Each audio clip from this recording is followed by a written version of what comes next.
C'est à vous. Merci. Bonjour à toutes et à tous et merci à tous d'être là et merci à Arnaud Pelletier pour l'organisation de la rencontre. Je suis très contente de vous présenter.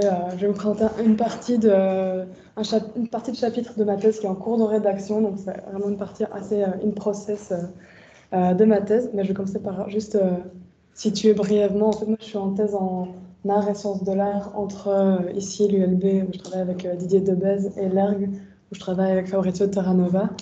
Et pour ceux qui ne seraient pas familiers avec cette thèse en art et sciences de l'art, en fait, ça articule une partie artistique. Donc, dans mon cas, c'est la création d'un récit de fiction où je fais autant le texte que l'image. C'est un récit de narration spéculative où je travaille par détournement d'archives. Et une partie théorique que moi j'ai choisi d'ancrer dans le champ de la philosophie contemporaine en travaillant.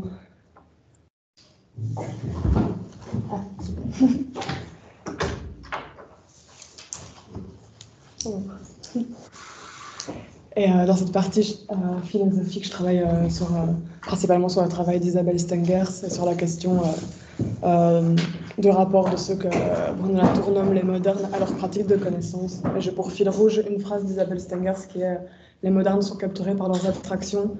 Et c'est une phrase qui me sert d'opérateur de problématisation pour circuler dans les différents aspects de ma thèse.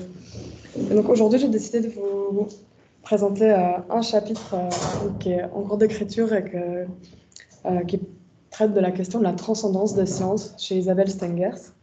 Alors la question de la transcendance des sciences, c'est une question assez épineuse par rapport à la question de la modernité, parce que la conception des sciences comme accès privilégié au réel est un point névralgique de l'anthropologie symétrique, en ce qui entraîne cette question dans son sillage toute une série de questions qui ne sont pas seulement épistémologiques, mais qui sont liées à la destruction des pratiques modernes et aux justifications de ces destructions associées au motif du progrès. Cette conception des sciences comme accès direct au réel, elle tient également un rôle essentiel dans le dessin de ces deux grands partages thématisés par Bruno Latour, sur lequel repose tout le récit d'exceptionnalité des modernes. Donc, cette idée selon laquelle les modernes, eux seuls, ne seraient pas une culture, ne seraient pas un collectif parmi les autres, dans la mesure où ils ont inventé les sciences modernes, qui les mettent dans un rapport direct avec la nature, là où les autres collectifs y accéderaient seulement à cette réalité par le biais de représentations, de falsifications, etc. Alors, ce qui va particulièrement m'intéresser dans la manière dont Stengers va, elle, traiter la question de la transcendance des sciences, c'est la manière en fait, dont son traitement va permettre de résister à une sorte d'alternative empoisonnée qui se présente dès lors qu'émerge cette question de la transcendance. Cette alternative, en fait, c'est la suivante, je vais la brosser très rapidement.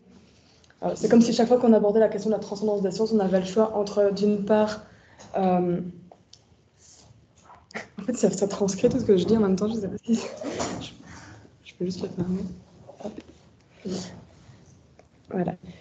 Donc, cette alternative qui émerge dès qu'apparaît la question de la transcendance des sciences, pour la brosser très rapidement, tout se passe comme si, soit on accorde aux sciences expérimentales une transcendance, c'est-à-dire une capacité à nous donner un accès à une réalité telle qu'elle est en dehors de nous, et telle qu'elle dépasse nos constructions, et on fonde donc ainsi la prétention des sciences à annoncer à toutes les autres pratiques des vérités sur un monde commun, et donc à exercer un pouvoir sur ces autres pratiques, quitte à déplorer l'exercice de ce pouvoir, chercher à le minimiser, ou à en imposer des bornes, etc.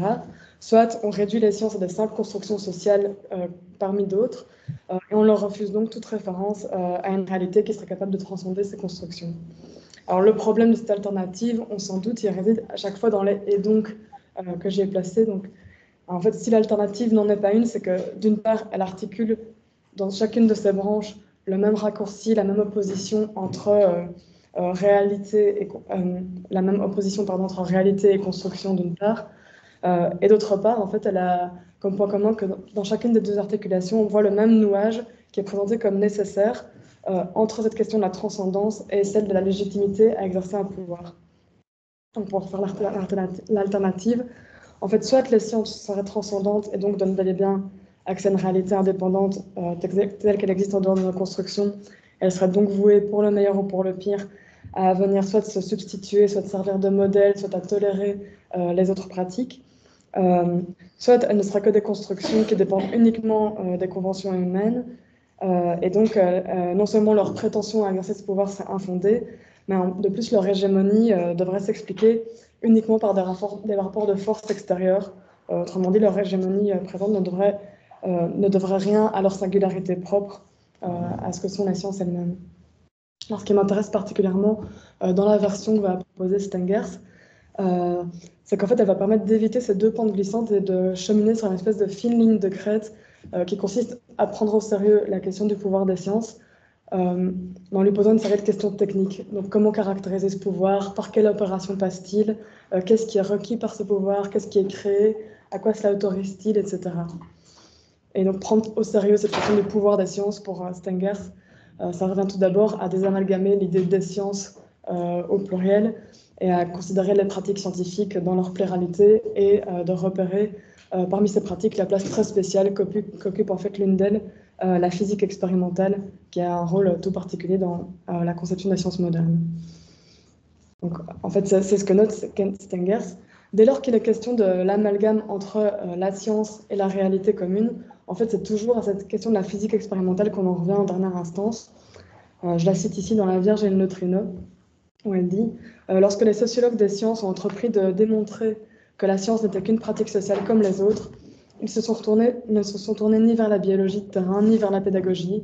Ils savaient que leur démonstration se heurterait dans ce cas à un oui mais en physique.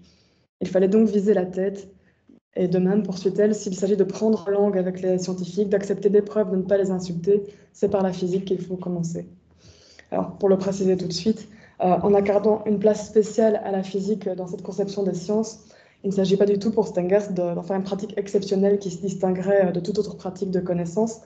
En fait, la pratique de la physique expérimentale, c'est pour Stengers une pratique qui est faite de la même étoffe, des mêmes médiations, des mêmes étapes que les autres pratiques. C'est une pratique qui n'est pas comme les autres, mais au sens où aucune pratique n'est comme les autres. Une pratique donc, qui est singulière, où s'invente un pouvoir singulier. Mais ce qui la rend exceptionnelle, c'est en fait la place déterminante qu'elle va être amenée à occuper dans cette conception des sciences qui hiérarchise pratique moderne et pratique non moderne. Donc, ce que je vais me proposer maintenant de faire, c'est d'esquisser, à partir d'abord de l'invention des sciences modernes et de cosmopolitique, quelques traits par lesquels Stengers caractérise la singularité du pouvoir propre à la physique expérimentale, que je m'attacherai à caractériser à partir de ce que Stengers nomme un nouveau pouvoir de l'abstraction. Et j'en reviendrai ensuite à partir principalement de La Vierge et le neutrino sur la question de l'abus de pouvoir qui se dessine quand les abstractions issues de la physique expérimentale se mettent à circuler de pratique en pratique en entraînant dans leur sillage toute une série de destructions et de disqualifications de pratiques et de savoirs. Alors pour pouvoir penser concrètement la question du pouvoir singulier qui caractérise la physique expérimentale, dans l'invention des sciences modernes, Stengers va partir en fait d'un événement, celui de l'invention par Galilée du dispositif expérimental du plan incliné, grâce auquel Galilée va créer sa description mathématique du mouvement accéléré des corps pesants. À partir de ce dispositif galiléen, en fait, Stengers entend produire une forme d'étonnement, non pas juste sur le fait que Galilée soit parvenu à arracher ses lois à la nature, mais sur le type de décalage qui affleure entre ce que Galilée fait effectivement dans ce dispositif et les énoncés qui en ressortent lorsqu'on affirme devant le dispositif « la nature a parlé, on a découvert la loi du mouvement ». En fait, Stengers parle de ce qui se joue dans ce dispositif comme de la conquête d'un pouvoir que l'on croyait alors, je la cite, avoir perdu, le pouvoir de faire parler la nature, c'est-à-dire de pouvoir faire la différence entre ses raisons et celles que la fiction crée si facilement à son sujet. Donc l'enjeu du dispositif expérimental pour Stengers, ça va être de faire passer une différence entre faits scientifiques associés aux raisons de la nature elle-même et les fictions qu'on crée à propos de la nature. Et si elle parle d'un pouvoir qu'on croyait avoir perdu, en fait, c'est en prenant en compte le contexte très singulier dans lequel Galilée crée sa mise en scène et affirme ses lois du mouvement. Ce contexte, c'est celui d'un scepticisme très marqué qui porte sur toutes les propositions qui seraient élaborées dans l'abstrait et qui par là n'engageraient que leurs seuls auteurs et ne pourraient aucunement prétendre au statut de vérité, disant quelque chose au-delà de cette création abstraite. Je cite Stengers à ce sujet, un auteur n'a pas le pouvoir à cette époque, de franchir la distance entre l'abstraction qu'il crée et le monde où, notamment, les corps tombent naturellement. Les adversaires de Galilée, en effet, sont les héritiers d'une figure très particulière de scepticisme qui a la particularité de s'articuler à une dimension répressive du pouvoir en vigueur et qui considère les propositions logiquement dérivables des faits et de leurs observations comme les seules formes de connaissances non fictives. Donc, je ne vais pas m'étendre ici sur le contexte, mais je noterai simplement ceci en citant Stengers. La vérité qu'impose Galilée n'a pas seulement à s'imposer contre une autre vérité qu'elle contredirait. Elle doit d'abord et avant tout s'imposer contre l'idée que toute connaissance générale, abstraite, est essentiellement une fiction, c'est-à-dire qu'il n'appartient pas au pouvoir de la raison humaine de rejoindre la raison des choses.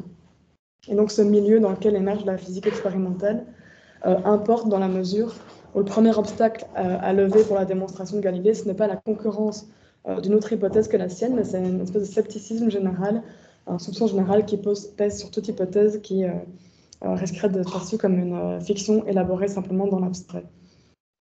Donc ça, c'est la différence que le dispositif doit faire passer entre fait et fiction. Mais cependant, nous dit Stengers, les sciences positives n'exigent pas de leurs énoncés qu'elles soient d'une naissance différente des créatures de fiction, des hypothèses fictives. Elles exigent, et c'est le motif des sciences, qu'il s'agisse de fictions très particulières, capables de faire taire ceux qui prétendraient que ce n'est que de la fiction. Donc, ce que ça signifie, c'est que la différence entre fait et fiction, ici, dans la version de Stengers, ne préexiste pas à la mise à l'épreuve du dispositif. En fait, elle est obtenue par le dispositif qui doit être capable d'accueillir et de mettre en scène toutes les fictions rivales et qui doit être capable de faire que l'énoncé scientifique se distingue a posteriori des autres fictions par le fait qu'il soit parvenu à disqualifier toutes ces autres fictions. Donc, le nouveau type de vérité qui émerge du dispositif, c'est donc... il tient donc pour Stengers de l'ordre d'une vérité négative. Je la cite, dont le premier sens est de résister à l'épreuve de la controverse, de ne pas pouvoir être convaincu de n'être qu'une fiction parmi d'autres. Donc, ce qui va importer pour ce nouveau type de vérité, c'est le fait de pouvoir établir cette différence sans que ne soit produit d'artefact, au sens que prend ce mot en physique. C'est-à-dire que la réponse de la nature obtenue au dispositif doit pouvoir être dite purifiée par le dispositif de tout ce qui pourrait la rattacher aux attachements, aux intérêts, aux idées de son auteur, et donc surtout pas fabriquée par ce dispositif. Et donc ce qui est très important dans cette caractérisation de Stengers du pouvoir de la physique, c'est que l'objectivité, en fait, y apparaît non pas comme une méthode ou comme une attitude qui serait requise du scientifique, mais plutôt comme quelque chose qui serait de l'ordre d'une réussite, d'un événement qui advient lorsqu'on est parvenu, par une série d'opérations d'abstraction dans un dispositif, en réponse à une question située, à obtenir une réponse qui pourrait être dite de la nature, c'est-à-dire une réponse qui est capable de s'imposer en abstraction des intérêts, des interprétations, des idées, des sensations des scientifiques. Donc pour le dire en termes whitediens, ce qui se passe ici, c'est qu'on lorsqu'il y a réussite au sein du dispositif, c'est qu'on est parvenu à faire bifurquer la nature, c'est-à-dire à tracer une séparation entre une série de qualités qui seront dites objectives et une série d'autres qualités qui seront, elles, rejetées du dispositif parce qu'associées à la subjectivité de celui ou celle qui les perçoit. Il faut noter que ce geste d'abstraction, de séparation ici, est en fait un geste artificiel, local, qui ne correspond aucunement à une répartition préexistante au sein des phénomènes. Dans le cas en fait, précis de ce dispositif expérimental, ce geste d'abstraction et de bifurcation ne correspond en fait en rien à un geste d'appauvrissement du réel, mais bien à une réussite. L'abstraction, dans ce cas, comme l'indique Stengers, je la cite, traduit ici un événement, le triomphe local, conditionnel et sélectif sur le scepticisme. Alors cette objectivité qui est obtenue au laboratoire, elle correspond donc à un triomphe de l'abstraction, mais en un sens bien précis qui n'a plus rien à voir avec le soupçon d'être une fiction élaborée dans l'abstrait qui pesait sur toutes les hypothèses de départ. Je cite ici Stengers, le monde de Galilée apparaît comme abstrait parce que beaucoup de choses en ont été éliminées, dont le dispositif expérimental ne permet pas de définir les catégories, mais l'abstraction est ici la création d'un être concret, entrecroisement de références, capable de faire taire les rivaux de celui qu'il conçoit. Donc ce qui émerge du dispositif émerge bien par abstraction au sens d'opérations sélectives qui vont faire importer un fragment de l'expérience tout en rejetant quantité d'autres qui seront considérés comme non pertinents par rapport à la question posée. Et donc de ces opérations d'abstraction émerge ce dont Stengers parle ici comme d'un être concret, un être qui est l'expression d'un nouveau pouvoir tout à fait singulier, et un pouvoir qui se caractérise pour Stengers, enfin, qui est pour Stengers le sens même de l'événement que constitue l'invention expérimentale, l'invention du pouvoir de conférer aux choses, le pouvoir de conférer à l'expérimentateur le pouvoir de parler en leur nom. Et ça, c'est une formule qui va revenir à travers toute l'œuvre de Stengers, mais qui apparaît dans l'invention des sciences modernes. Alors, s'il faut noter que l'objectivité marque ici la réussite de ce nouveau pouvoir de l'abstraction qui émerge au dispositif et non pas une méthode pour y parvenir.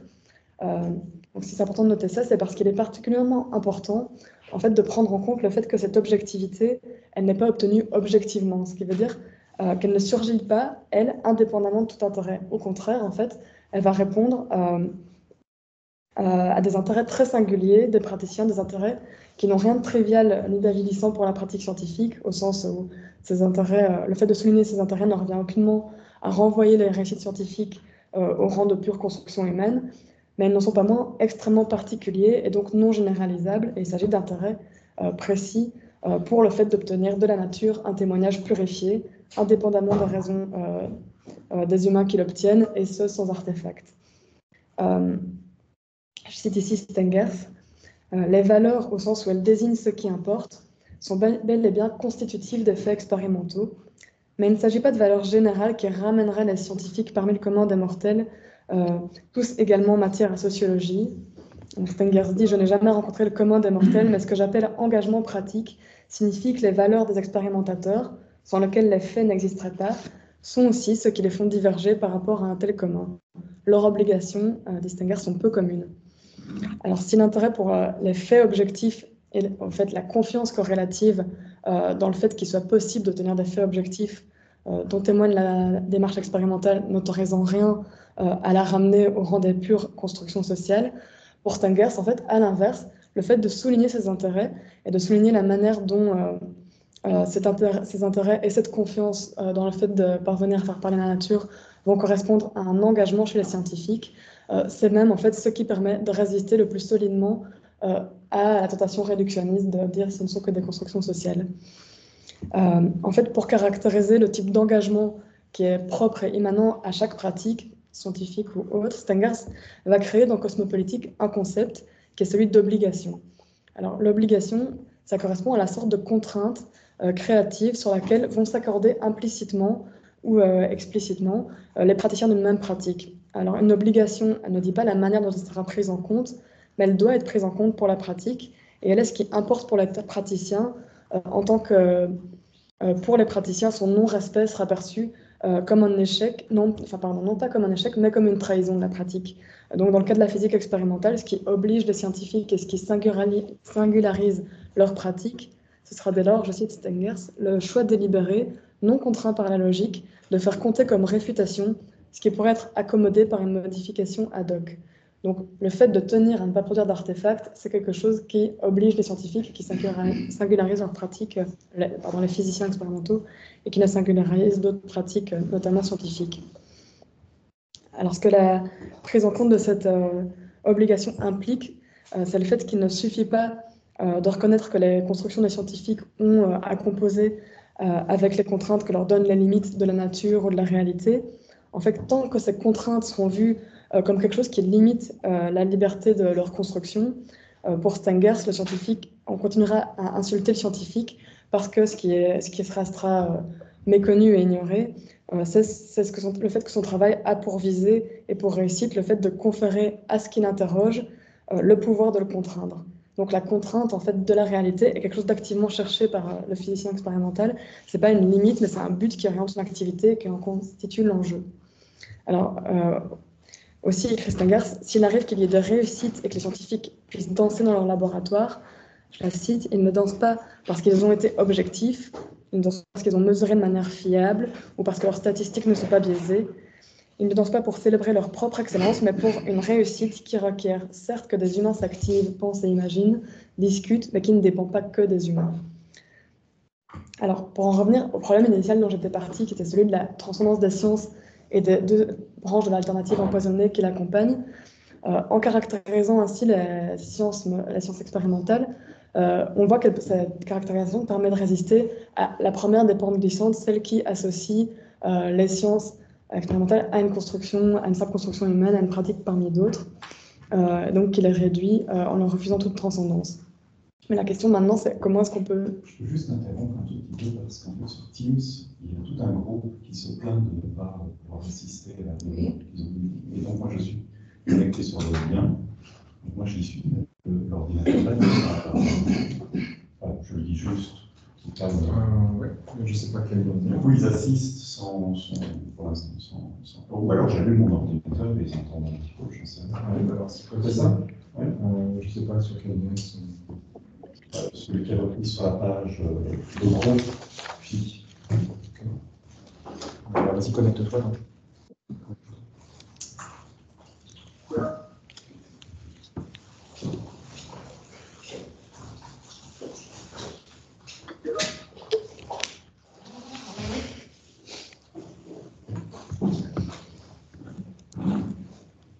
Sinon, ils peuvent se connecter pour Noélie, comme de toute façon à la fin. Oui, voilà, je l'ai mis.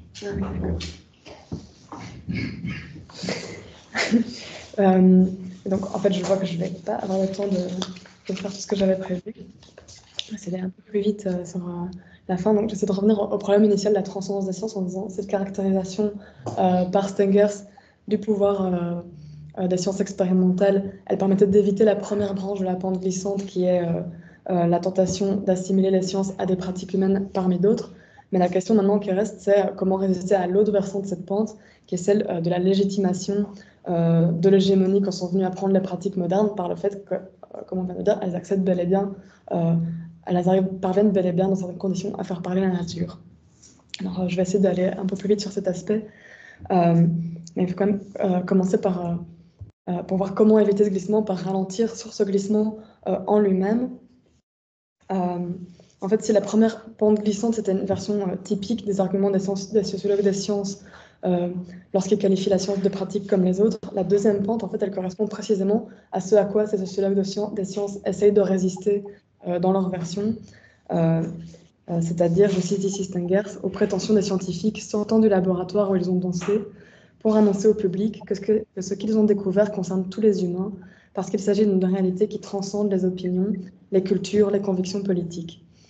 Donc une réalité présentée comme valable pour tous, quelles que soient les valeurs des humains ou leur culture, ils devront, comme les scientifiques sont les premiers à le faire, s'incliner devant les faits.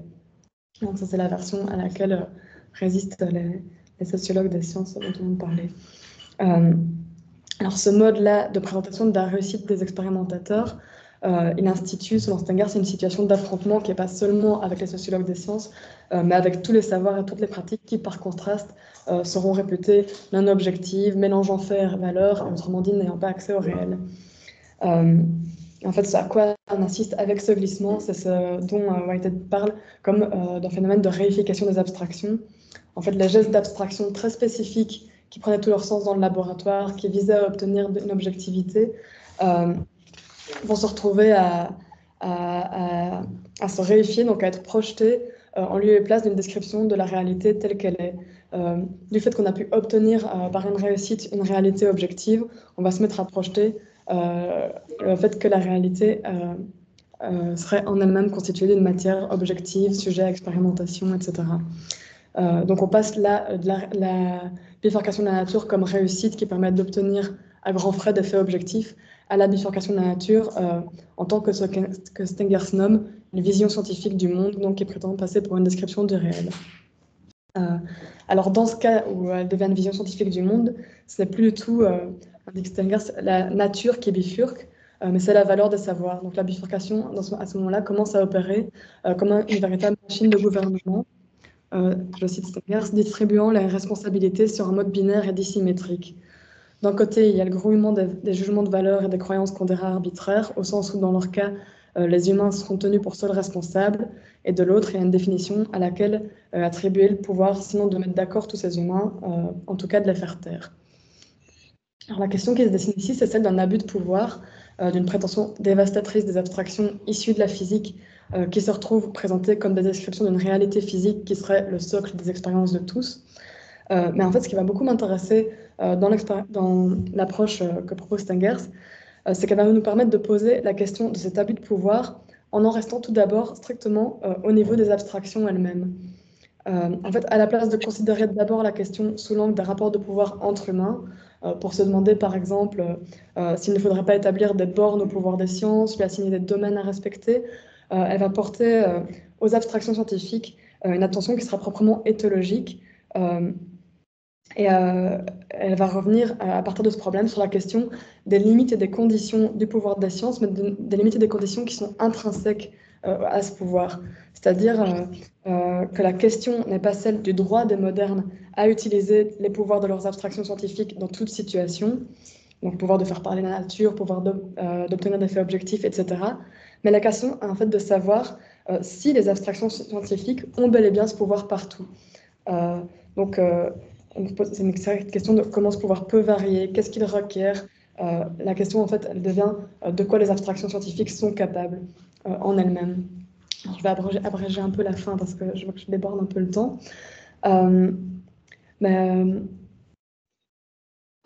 Ouais, en fait, je ne vais pas le développer ici, mais cette attention éthologique de Stengers aux abstractions et à ce qu'elles requièrent, à quoi elles obligent, en fait, elle va me permettre dans mon chapitre d'aborder 3 prétentions infondées des abstractions scientifiques lorsqu'elles se font vision scientifique du monde, esprit scientifique. Là, je vais juste les citer, je ne vais pas les développer, mais c'est la prétention pour les résultats obtenus au laboratoire à se présenter en tant que cause de l'expérience commune, donc leur prétention à fonder, à expliquer les phénomènes qui sont ceux de l'expérience commune. Alors là, j'en reviendrai là-dessus dans mon chapitre en reprenant toute la critique whitedienne de la nature causale, où critique exactement ce point en disant, en gros, ce qui émerge du laboratoire s'ajoute à l'expérience, on ajoute des faits, on ajoute des questions, on ajoute des êtres. Ces êtres n'ont aucunement stricto sensu le pouvoir de se substituer à l'expérience, de venir se placer comme un support de cette expérience, un substrat ou une réduction possible de cette expérience. Donc, la deuxième prétention des sciences à laquelle je vais m'attacher, c'est celle la prétention à répondre aux questions que tout le monde se posait avant et éventuellement à nier les questions, les opinions préexistantes. Là, en passant par la caractérisation des sciences modernes comme quelque chose de très singulier qui oblige les praticiens, on se rend compte qu'elles répondent à des questions extrêmement singulières, extrêmement précises, qui sont inventées au moment même où on les pose. Et donc, de la même manière, en elles-mêmes, les réponses aux questions des scientifiques n'ont d'autre pouvoir que de nier leurs opinions préexistantes à eux sur ces questions, mais aucunement ce qui se passe en dehors du laboratoire ou d'autres modes de pertinence importent. Et la troisième prétention, c'est celle de conclure, à partir du fait que la nature a bel et bien parlé au sein du dispositif expérimental, dans l'existence d'une nature qui serait définie par son indépendance par rapport à nos constructions. Donc la réponse qu'on obtiendrait au laboratoire définirait la nature telle qu'elle est. Alors, pour aller assez vite sur cette prétention-là,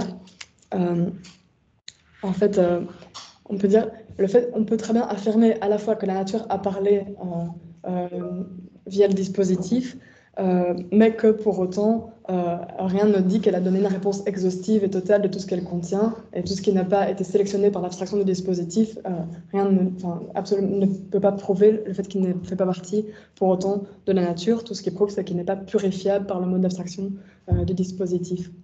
Il y a quelqu'un qui demande de seulement allumer le micro qui est proche.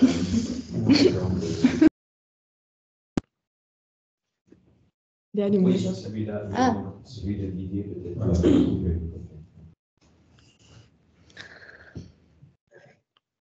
Donc voilà, dans les 3 cas que je viens de citer très brièvement, on a affaire à des abus de pouvoir, des abstractions où, en se transformant en vision scientifique du monde, on fait exercer à ces abstractions une autorité à laquelle elles ne pouvaient prétendre.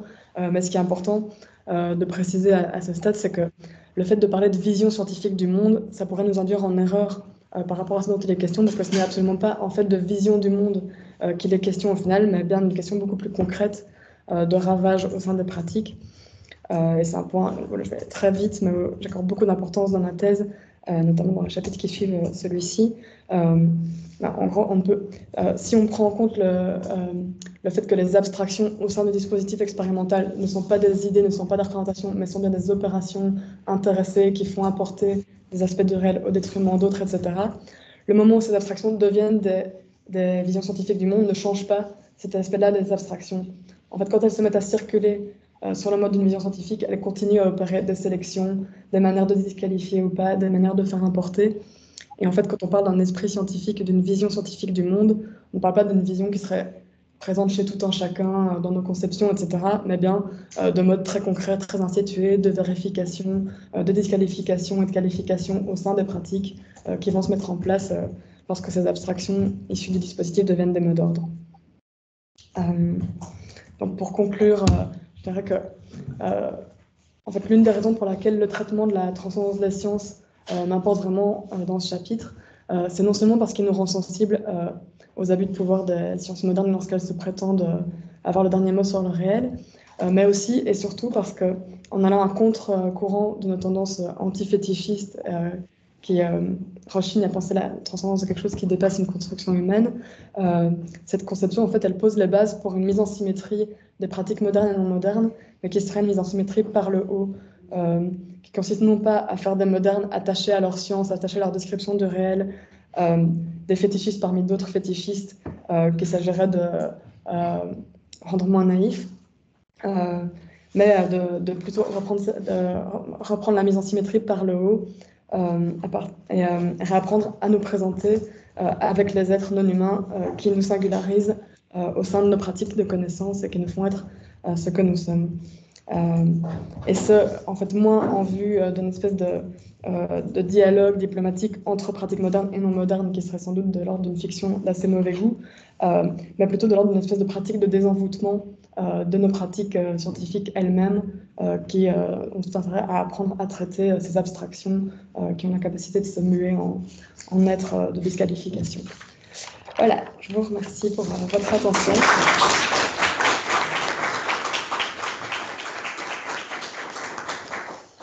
Merci beaucoup, Alice.